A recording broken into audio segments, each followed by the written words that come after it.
Outra coisa que eu ouvi por aí, né, que eu não sabia mesmo das ferramentas de ATS, aqui no caso da Gup, eu não sei se no LinkedIn é assim, mas no momento, eu acho que depende do plano ali que a empresa contrata, não sei ao certo, mas a inteligência artificial do sistema de ATS, nesse caso da Gup, ele faz um escaneamento no arquivo, e ele vai procurando as palavras-chave de acordo com o cargo que a pessoa demandou ali. E aí ele dá um score, tem meio que uma espécie de linha de corte para aquilo. E aí eu queria saber, pô, isso é real, isso é boato? Eu ouvi o pessoal falando em grupo, assim, sabe, que negócio veio no grupo do Zap e tal, e você fica pensando, caramba, será que é isso mesmo e tal? Será que se não bater aquela linha de corte, o pessoal realmente é eliminado, ou tem ali é, um apoio humano para ver, pô, será que é isso mesmo, etc. Aí eu queria saber se isso existe no caso da Gup e outros sistemas de ATS, e se, no, e se o LinkedIn adota essa ferramenta também. Olha, eu tenho propriedade para falar do LinkedIn. Eu tenho alguns receios com a Gup, exatamente por conta disso, né?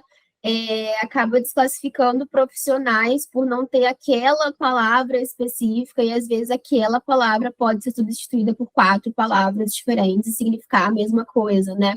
Então, tenho alguns contras referente à Gup. Nunca utilizei essa plataforma, também nunca fui contratada para nenhuma vaga nela, então já diz um pouco sobre.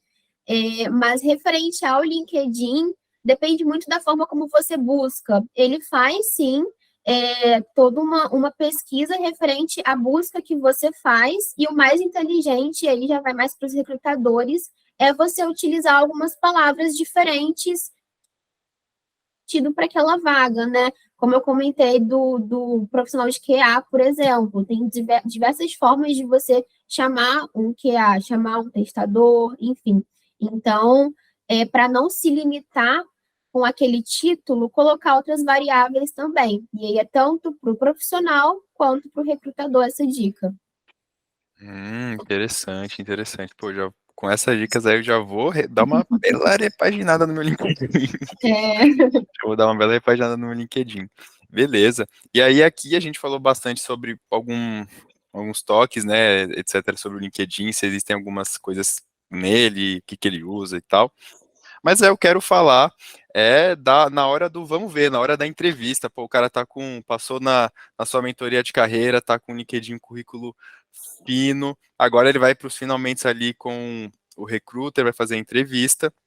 E aí, eu queria que você contasse um pouco da sua experiência dentro desse meio de tecnologia. Se você puder puxar um pouco a sardinha para a área de produtos, vai ser muito ótimo. Eu vou conseguir traçar um paralelo com o meu contexto. Quais que são os principais motivos de desclassificação que podem ser considerados bobos? Tipo, o candidato é foda, assim, é demais, mas, cara, o cara falou isso, putz, não dá para contratar ele. O que que você tem aí nesse sentido?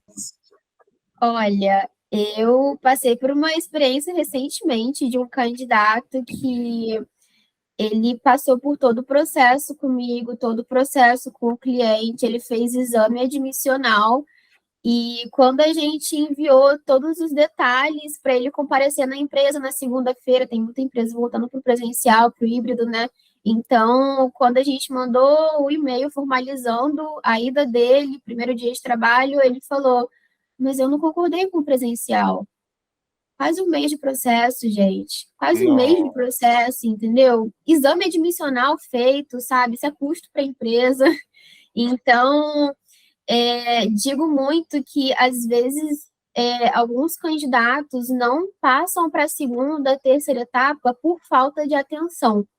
Eu vejo muito na área de tecnologia, hoje, atualmente, não tanto, porque a gente tem visto muitas demissões em massa, né? Muitos layoffs.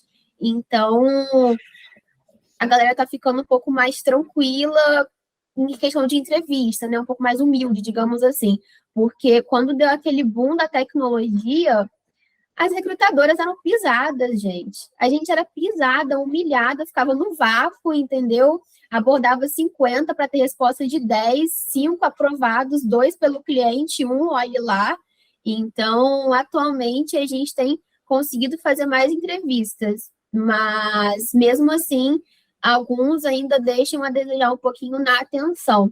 É muito importante, né, a gente ler sobre a vaga antes. Ah, mas eu domino tudo da vaga, eu já sei tudo. Dá uma relida, sabe? Quais foram os pontos que te chamaram a atenção? Por que que você está fazendo esse processo? Entendeu? Às vezes é só por uma questão salarial mesmo, mas será que a longo prazo, ou até mesmo médio prazo, a cultura da empresa vai bater com o que você busca? Porque isso pesa no dia a dia, né? Você ter um ambiente de trabalho bom, você ter aquele líder ou aquele chefe que te apoia, que te bota para cima, que, enfim, alavanca seus processos, isso é muito importante. Então, não só pelo financeiro, também é uma dica interessante, e ler sobre a empresa. Às vezes eu faço entrevista com o pessoal e o gestor pergunta, eu não pergunto geralmente, eu apresento a empresa, eu acho que é o meu papel, né, apresentar o meu cliente e tal, mas os gestores às vezes perguntam, você já ouviu falar sobre tal empresa? E fica cri, cri, cri. Então, Uma na segunda, situação chata, desconfortável. entendeu? Na segunda etapa já, e o candidato nem ouviu metade do que eu falei sobre a apresentação da empresa. Então, atenção, avaliar se faz sentido aquela vaga mesmo, além de questões financeiras ou crescimento de carreira. Interessante. É, isso, cara, isso aí de principalmente para quem é da área de produto, que tem um envolvimento 100% com o negócio, eu diria até mais que a área de desenvolvimento e design, cara, tem que saber sobre a empresa, mas não aquele clichêzão, né, de, pô, qual é a missão, visão e valores da empresa. Não, isso é parte, mas isso não é o todo.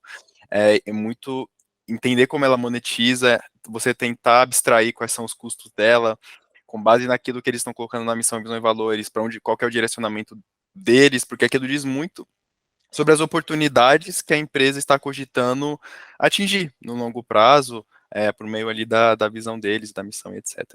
Então, para quem também for da área de produto, acho que principalmente quem está em transição, né, e estiver aplicando para vagas, é muito importante vocês terem clareza disso, mesmo que a vaga que vocês estão aplicando seja para júnior, porque se tem uma coisa que eu aprendi vivendo, é que você aplicar para uma vaga júnior e se comportar como um pleno da vida, sabe, você trazer coisas além do operacional, isso faz o olho do demandante da vaga, pelo menos do head de produto ali, do PM sênior, brilhar.